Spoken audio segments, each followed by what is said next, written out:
Hi everyone and welcome back to my channel. Today's video is all about tips on surviving the first 6 months of parenthood. I wanted to put together 5 simple tips that I found really got me through that time. I found that I've also been having a few moms who have been reaching out to me saying like, hey, I'm about to have a baby. Is there anything that you recommend?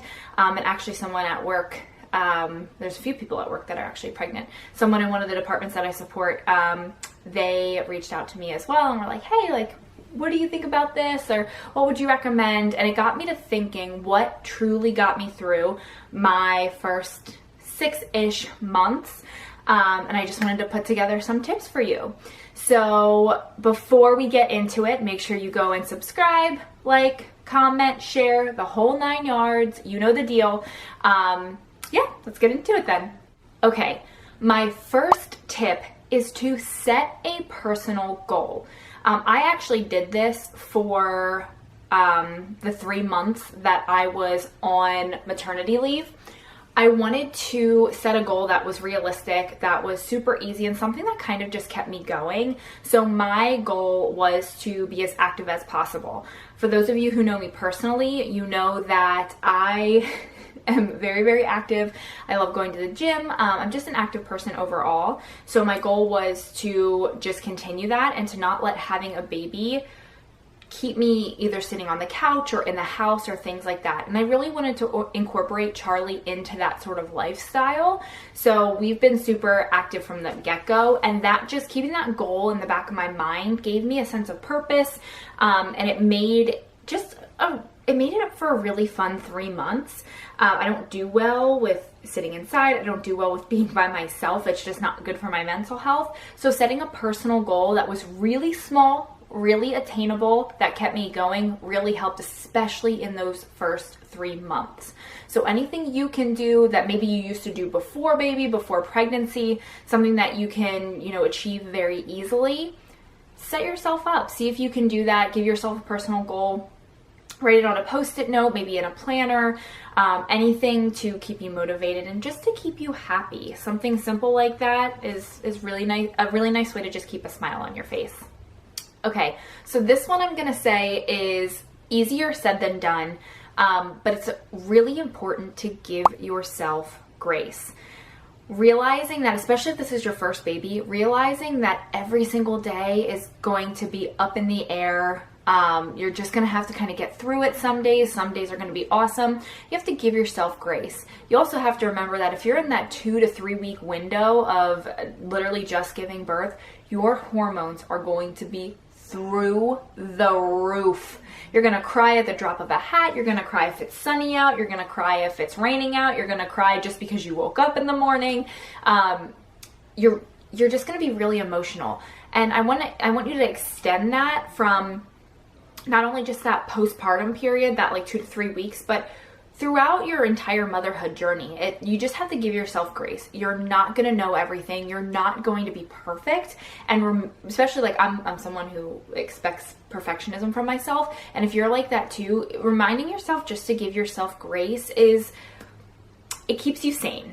It keeps you sane, and it's a really good way just to keep yourself in check, to remember to take a deep breath and to remind yourself that it's okay that you're not perfect, and it's okay that you're gonna have a day where you can barely function yourself, but at the end of the day, if your baby is alive, your baby is fed, your baby's clean, you've done an awesome job. So giving yourself grace is huge. And again, just like I said in the first tip, maybe write this out somewhere. Maybe you have a little postpartum journal that you're using or something along those lines.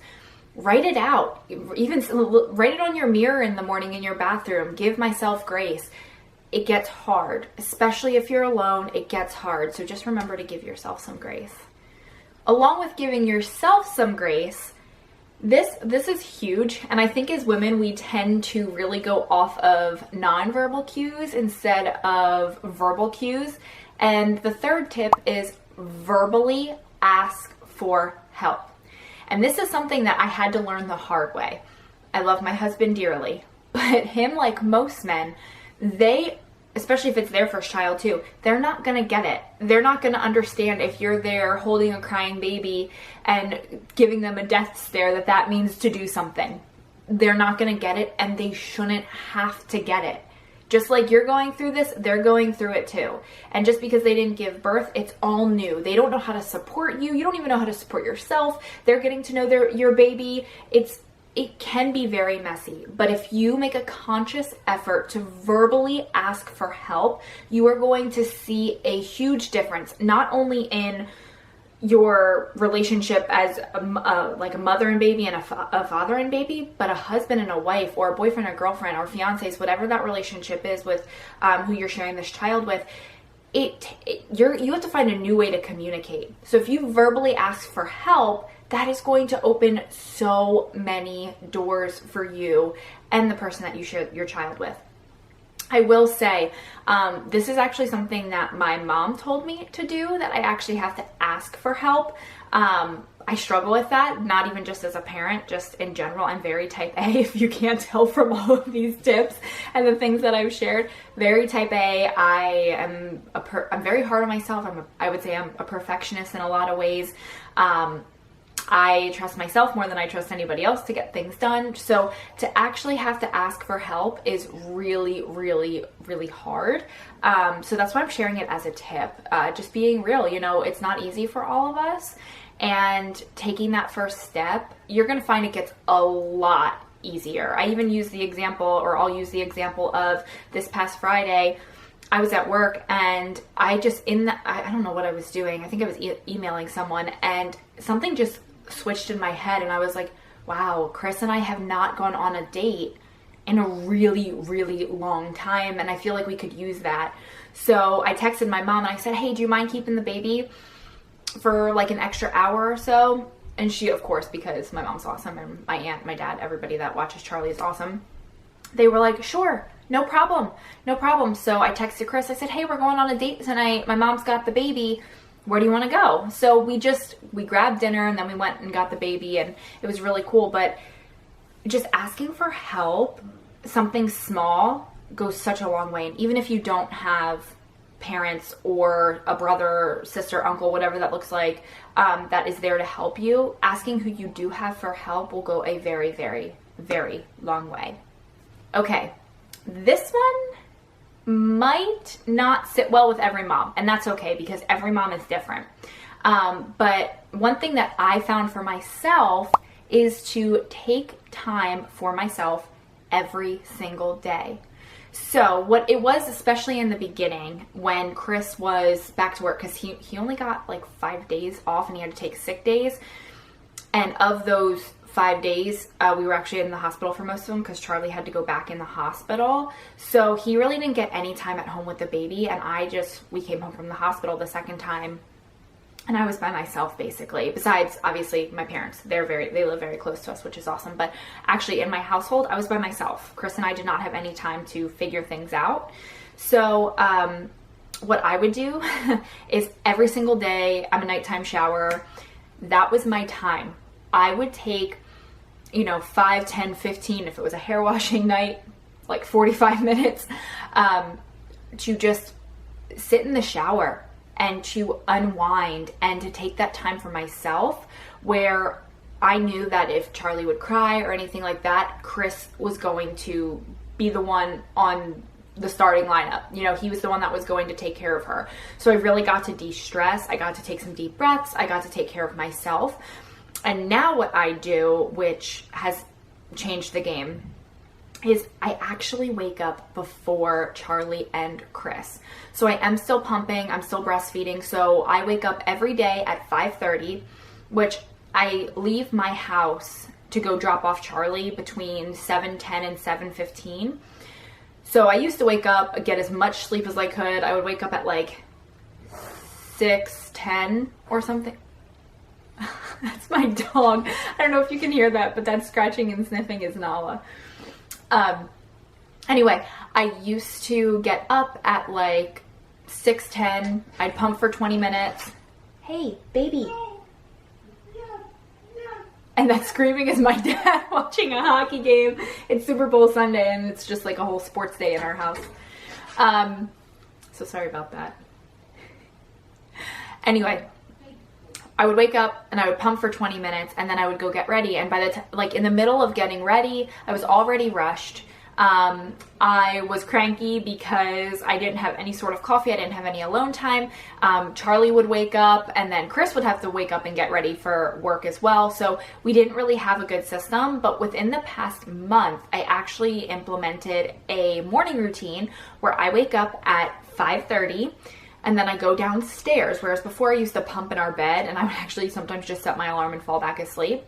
I set my alarm for 5:30. I get up, I go downstairs, I brew myself a cup of coffee, I put my pump on, and I actually take that time to spend with Jesus. So I have 2 devotionals that I read, and in those devotionals they actually have suggested Bible verses that I go and I visit, and I just work through them, and I do that for about the first 10 minutes of my pump, and then the second 10 minutes I just scroll aimlessly on social media, or I shop online, or sometimes I'll read my emails for work and just kind of get a head start on the day, see what's ahead. And just taking that half hour to be aware, to set my day straight, and taking that time for myself, I have noticed the hugest difference in myself as a mother, in myself as a spouse, as a friend. Like it really sets me up to be successful. So that's something that regardless of your situation, that's something you can do. Wake up before your kids, wake up before your spouse. It makes all of the difference. And that leads me to my 5th and final tip, and this is the most important, besides take your time for yourself. I would say that one and this one is the most important, and that is work on a schedule. Figure out a schedule. That will change everything for you. It doesn't have to be set in stone. You don't have to do it at the exact same time every single day, but working out a schedule will not only keep you on track, it'll keep your baby on track. One thing that I like to say that people actually have been like, what, you do that? And I have done that since the beginning, is I always get ready for the day. It doesn't matter what day of the week it is. It doesn't matter if I'm working from home, and it doesn't matter if I'm in sweats and or a t-shirt and leggings or anything like that. I just always get myself ready for the day. I always put makeup on, even if it's just light makeup like I have on today. My hair is always done. I mean, obviously I have a messy bun in today, but I don't walk around not having brushed my hair or brushed my teeth or put on some makeup. I wear perfume every day. I always get ready, and that just sets me up for the day. So I always have that, and Charlie always gets ready. So what I mean by that is she's only in PJs when she's sleeping. So she gets PJs on after her bath at night. And then when we wake up in the morning, girlfriend gets dressed. Well, I dress her, but she gets dressed for the day. And, we set those sort of schedules in place because I wanted her to know the difference between day and night. Also, her napping schedule, we set that in stone. So that takes a little bit of time. And I encourage you, if you are taking any sort of leave of absence, that is the time that you do that when you're not working, because it makes it a lot easier for when you do go back to work. But setting up a schedule is everything. It's great for your baby. It's great for you. It's great for your family. Just setting up that schedule, you know what to expect. And if something gets thrown in, like a wrench gets thrown in that schedule, it's fine. It's not a big deal. But I will say having that baseline is huge. Especially as a new mom, you need some sort of sanity. And it's been great. So those are my 5 tips to surviving the first 6-ish months of parenthood. I hope you enjoyed it. Go ahead, like I said in the beginning, to like, comment, subscribe, share, all that good stuff. God bless you. God bless your loved ones. And I will see you in my next video. Bye.